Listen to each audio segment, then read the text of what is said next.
بسم اللہ الرحمن الرحیم۔ خلاصہ خطبہ جمعہ سیدنا امیر المومنین حضرت مرزا مسرور احمد خلیفۃ المسیح الخامس ایدہ اللہ تعالی بنصر العزیز فرمودہ 21 اپریل 2023 بمطابق 21 شہادت 1402 ہجری شمسی بمقام مسجد مبارک اسلام آباد ٹل فورٹ سرے UK۔ امیر المومنین حضرت خلیفۃ المسیح الخامس ایدہ اللہ تعالی بنصر العزیز نے مورخہ 21 اپریل 2023 کو مسجد مبارک اسلام آباد ٹل فورٹ UK میں خطبہ جمعہ ارشاد فرمایا، جو مسلم ٹیلی ویژن احمدیہ کے توسط سے پوری دنیا میں نشر کیا گیا۔ جمعے کی اذان دینے کی سعادت صہیب احمد صاحب مربی سلسلہ کے حصے میں آئی۔ تشہد تعوذ اور سورۃ الفاتحہ کی تلاوت کے بعد حضور انور ایدہ اللہ تعالی بنصر العزیز نے فرمایا، آج رمضان کا آخری جمعہ ہے۔ رمضان گزر گیا اور بہت سے ایسے لوگ ہوں گے جنہوں نے رمضان میں عبادت اور اپنے اندر پاک تبدیلی پیدا کرنے کے لیے منصوبے بنائے ہوں گے، لیکن وہ ان پر عمل نہیں کر سکے۔ جمعے کے دن میں ایسی مبارک گھڑی آتی ہے کہ اس میں جو دعا مانگی جائے وہ قبول ہوتی ہے۔ سو رمضان کے اس آخری دن میں جو اب چند گھنٹے باقی ہیں، ہم میں سے ہر ایک کو یہ عہد کرنا چاہیے کہ اللہ تعالیٰ ہماری کمزوریوں سے صرف نظر فرماتے ہوئے ہمیں یہ توفیق دے کہ ہم اپنی زندگیوں کو مستقل اس طریق پر چلانے والے بن جائیں جو اللہ تعالیٰ ہم سے چاہتا ہے۔ جب ہم خود اپنی زندگیوں کو تقویٰ پر چلاتے ہوئے ایک جمعے سے دوسرے جمعے تک گزاریں گے اور یوں ایک رمضان سے دوسرے رمضان تک یہ سلسلہ جاری رہے گا، تو یقیناً ہم اپنی نسلوں کو بھی تقویٰ اور دینداری پر قائم کرنے والے ہوں گے، اور اس طرح ہم اس حقیقی مقصد کو پانے والے ہوں گے جس کے لیے حضرت اقدس مسیح موعود علیہ السلام نے یہ سلسلہ قائم فرمایا تھا۔ تقویٰ ہی وہ مقصد ہے جس پر حضرت مسیح موعود علیہ السلام نے بہت زور دیا ہے۔ حضرت اقدس مسیح علیہ السلام تو بھیجے ہی اس لیے گئے ہیں تاکہ ہمارے تقویٰ کے معیار اونچے ہوں۔ ایک موقع پر آپ علیہ السلام نے فرمایا، میں بھیجا گیا ہوں تا سچائی اور ایمان کا زمانہ پھر آوے اور دلوں میں تقویٰ پیدا ہو، سو یہی افعال میرے وجود کی علت غائی ہیں۔ بس آپ علیہ السلام کا زمانہ جو خلافت علی منہاج نبوت پر قائم ہوتے ہوئے حضرت صلی اللہ علیہ وسلم کی پیشگوئیوں کے مطابق قیامت تک جاری رہنے والا زمانہ ہے۔ اس میں آپ علیہ السلام کے ماننے والے ہی ہیں جنہوں نے سچائی پر قائم رہتے ہوئے اپنی عبادتوں کے اونچے معیار قائم کرنے ہیں، اور یہ مقصد صرف ایک مہینے کی عبادتوں یا نیکیوں کی کوششوں سے تو حاصل نہیں ہو سکتا۔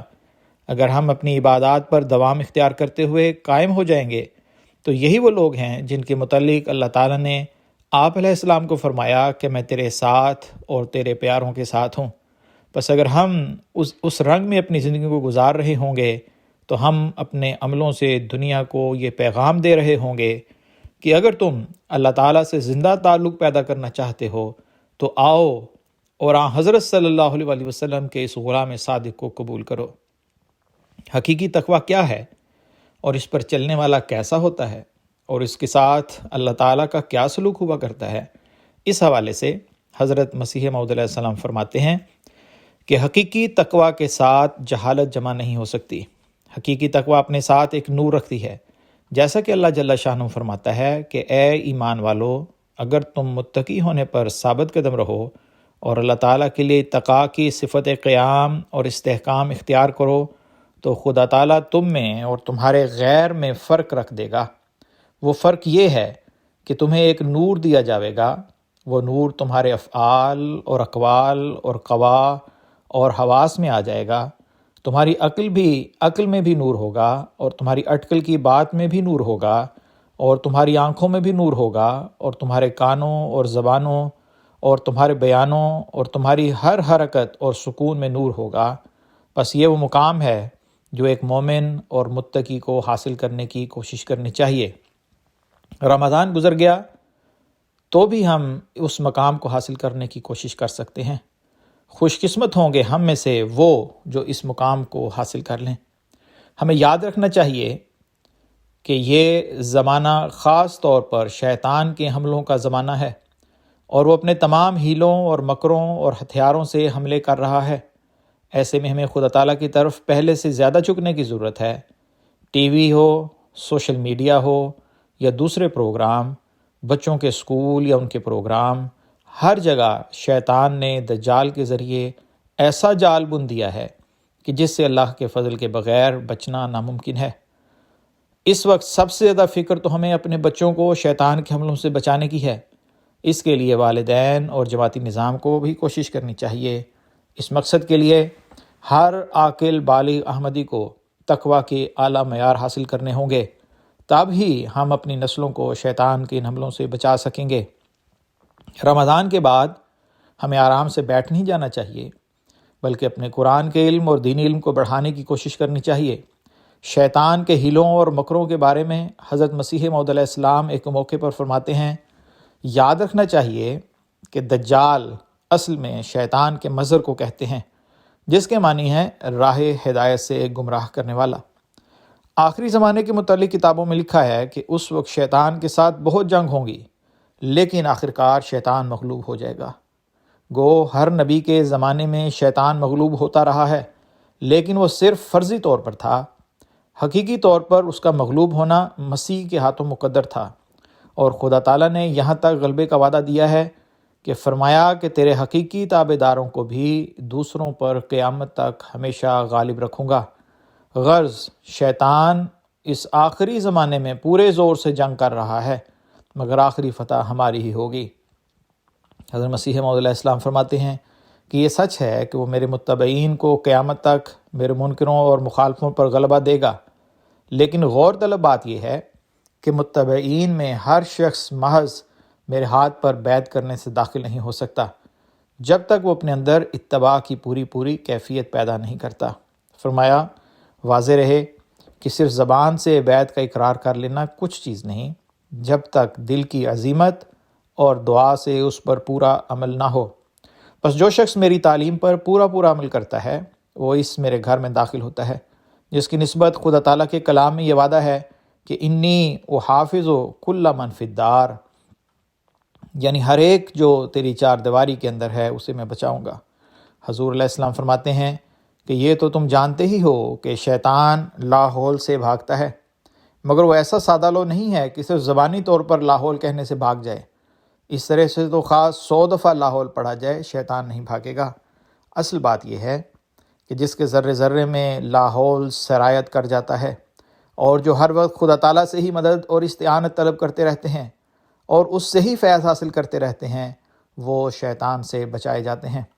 ایک موقع پر آپ علیہ السلام فرماتے ہیں کہ دعا میں مقناطیسی اثر ہوتا ہے، وہ فیض اور فضل کو اپنی طرف کھینچتی ہے۔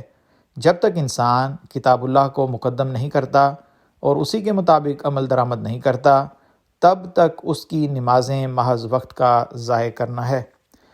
حضور انور نے فرمایا کہ ایک حدیث میں آیا ہے کہ نماز عبادت کا مغز ہے، پس جب ہم اس مغز کو حاصل کرنے کی کوشش کریں گے تو نماز کا بھی اور عبادت کا بھی حق ادا کرنے والے بنیں گے، اللہ تعالیٰ کا قرب حاصل کرنے والے بنیں گے۔ ظاہری نمازیں تو ورنہ کوئی فائدہ نہیں دیتیں۔ بے شمار نمازی ہیں جو مسجدوں میں جا کر نمازیں پڑھ کر پھر ظلم و تعدی کی انتہا کیے ہوئے ہیں۔ یہ دہشت گرد تنظیمیں نام نہاد ملا اللہ اور اس کے رسول کے نام پر کیا کیا ظلم نہیں کر رہے۔ ان لوگوں نے دنیا کا امن برباد کیا ہوا ہے۔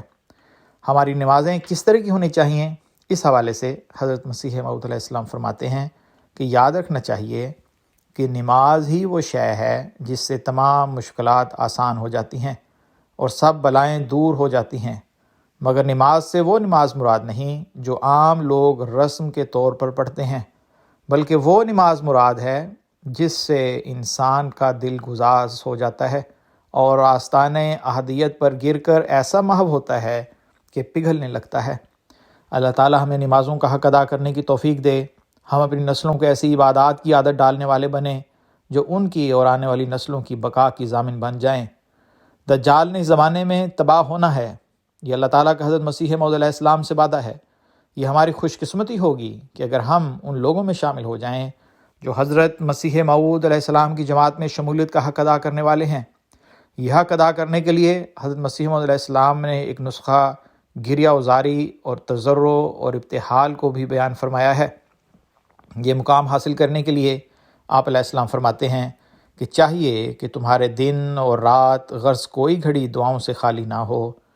اللہ تعالی ہمیں توفیق عطا فرمائے۔ پاکستان کے احمدیوں کے لیے بھی دعا کریں، اللہ تعالیٰ انہیں شریروں اور مخالفوں کے شر سے محفوظ رکھے۔ خود پاکستان میں رہنے والے احمدی بھی اپنے لیے دعا کریں۔ 3-4 دن یا ہفتے کی دعائیں نہیں بلکہ مستقل دعائیں کریں۔ اپنی زندگیوں کو خدا تعالیٰ کے حکموں کے مطابق ڈھالنے کا عہد کریں۔ بورکینا فاسو، بنگلہ دیش، الجزائر اور دنیا کے ہر ملک کے احمدیوں کے لیے دعائیں کریں۔ اللہ تعالیٰ ہر احمدی کو دشمن کے شر سے بچائے۔ اللہ تعالیٰ ہمیں اپنے اندر پاک تبدیلی پیدا کرنے اور دعائیں کرنے کی توفیق عطا فرمائے اور پھر ان دعاؤں کو قبول بھی فرمائے، آمین۔ روزنامہ الفضل انٹرنیشنل، مورخہ 24 اپریل 2023، صفحہ نمبر 1، بقایا صفحہ نمبر 2، آواز رضوان احمد افضل۔